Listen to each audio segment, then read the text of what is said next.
So for the parent information, and this is a little bit different from the FAFSA, if for those of you who have ever filled out a FAFSA, you are going to report information for all of the parents of the student. So if we have a student and student lives with mom and dad, you're going to report the mom and the dad on the profile. If a student has a mom and a dad and those parents are divorced and they're both remarried, you are going to list all 4 parents on the profile. So all the parents and then all the step parents. If a parent has passed away, you're still going to list that parent on the profile. So list all the parents of the student. Legal guardians should be reported as parents, and this is different than the FAFSA. If you're a student who has a legal guardian on the FAFSA, you actually, oops, sorry about that.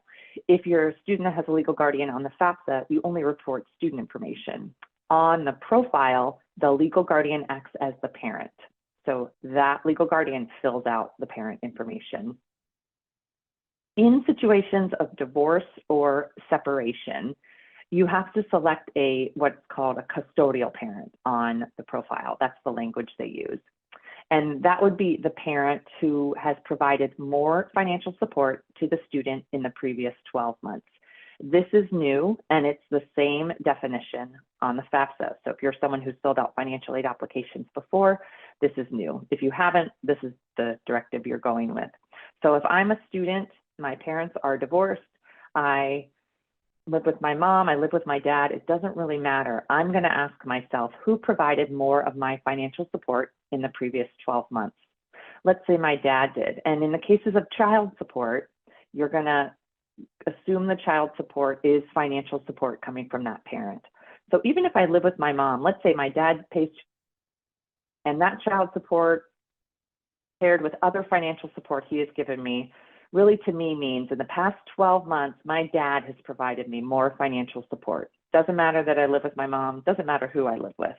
My dad in this situation is going to be the custodial parent. He and I are going to fill out the CSS profile. We're going to list my mom. We're going to call her the non-custodial parent. We're going to list her on the profile, but she's not going to fill out this main profile application. It's going to be me and my dad. If my dad is remarried, let's say I have a step parent, let's say it's a stepmother, my dad and my stepmother are going to fill in their information on the profile. Now, in my example, my mom is my non-custodial parent. Some schools do require her to fill out a separate profile. So you're going to check on the school's financial aid page to find out what they require. They're going to say, we need that non-custodial parent profile. My mom will actually do a separate profile as my non-custodial parent. So her name's going to be listed on mine, but not her financial information. She's going to fill out a separate profile. In my situation, I'm going to be going through my CSS profile, and it's going to ask about my non-custodial parent, and it's going to ask me to provide her email address. So I'll type that in, and the profile will then send my mom an email and say, you are Meredith's non-custodial parent. We need you to fill out your own CSS profile, and she can log on and do that. It is my responsibility to follow up with my mom and make sure she got that email and make sure she fills out that non-custodial profile if it's required. Again, you saw on the homepage, there is a section for divorced or separated families, provides a little bit more information, so you can click there to get some tips. Sometimes there's a situation where there's a non-custodial parent, their information is required by a college, but the student isn't able to get in touch with that non-custodial parent. If I'm a student and I'm in that situation, I am going to receive some follow-up questions. So I'm going to notate on the profile that I don't have non-custodial parent information. I'm then going to be asked some questions. Is that parent deceased, unknown, incarcerated, or involved with a legal or documented abuse? Or it might be that I'm a student who has a single adoptive parent. I have only had one parent my entire life, so there's no other parent. Or I was conceived by a single parent. Again, no other. Or I'm just not in touch with a non-custodial parent. Haven't talked to that parent in years, not even sure where that parent lives. I'm going to answer these questions that the profile provides for me.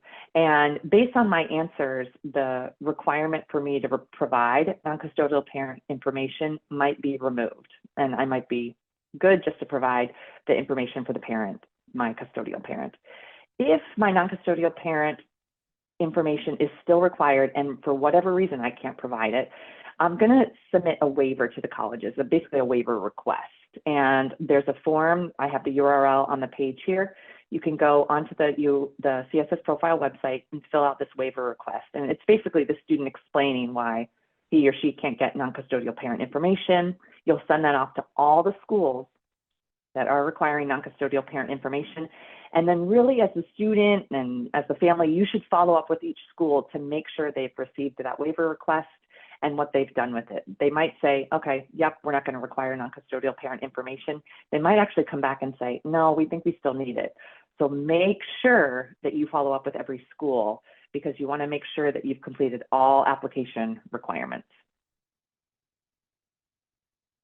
As the non-custodial parent, so in my example, that was my mom, that parent is going to receive that email request from the profile. So if I'm a non-custodial parent, I've got that request, your child needs you to fill out a profile.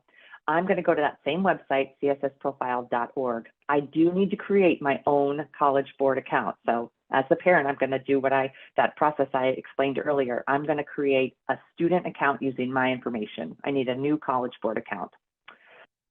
On my profile as the non-custodial parent, I don't have to supply student financial information because that's already been supplied on the main profile. I'm just going to provide my own financial information and some demographic information about the student.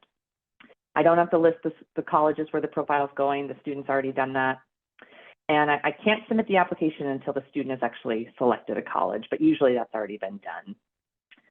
There is a fee to submit the profile, and there are fee payment codes available. So those do apply to the non-custodial parent, and I'll talk about those in just a minute.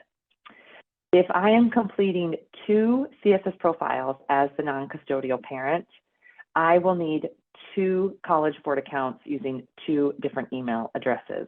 So that's a little bit confusing. But if I'm a non-custodial parent, I have twins applying to college. They're both applying to colleges that require a CSS profile and a non-custodial CSS profile. I've got to use 2 different email addresses, create 2 College Board accounts to create 2 different profiles. And just as a reassurance, the custodial and the non-custodial parents don't see each other's information.